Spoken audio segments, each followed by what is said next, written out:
when it comes to investing, you should know what are the long-term averages. Now, long-term averages of keeping the money in cash idle for irrespective of the time frame, whether it is 1 year or 3 years or 5 years, actually it is 0%. If you keep cash in a bank, sometimes in Europe or sometimes in Japan, what will happen is they will have something called cash handling fee. So when you put the money in the bank for 1 year, if you put 100 euros in a German bank, I'm talking about pre-COVID, when you put 100 euros in a German bank, after 1 year, they'll give you only 99.5 euros. What happened to that 0.5 euro? That 0.5 euro is taken as something called as cash handling charge. Same thing has happened in Japan. So it's called as negative inflation. They have something called a negative inflation. So what will happen is your value of cash and bank starts going down. When it comes to India, when you talk about a long-term frame, we talk about when you keep cash, most likely you will get anywhere between 0 to 4%. Yes, you will get 0%. If you're going to keep the money in current account, it will earn only 0%. If you keep the money in a savings bank, now today it is earning 4%. During COVID times and all, it used to earn only 2.5% and 3%. So when you are going to invest, you should know the asset class performance. The asset class performance of cash on bank is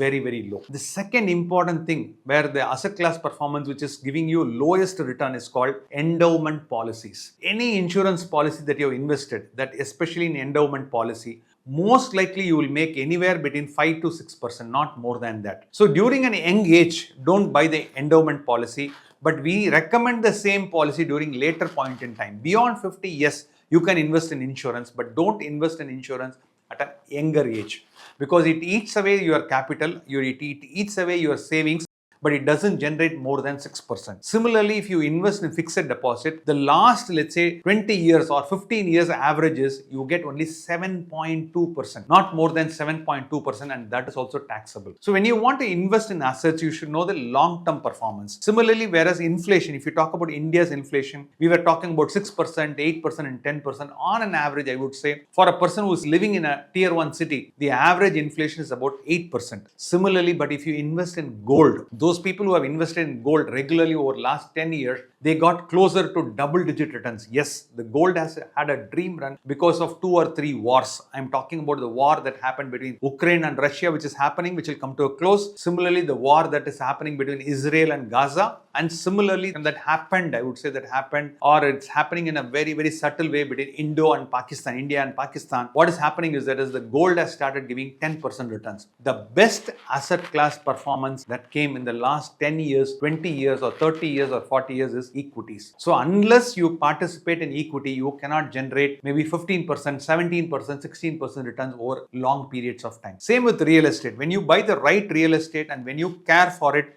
yes, you can get a better rate of return from real estate, but there is a component of cash that is involved. But liquidity wise, it is having a lot of challenge. So let's learn about all these asset class performances as we move forward.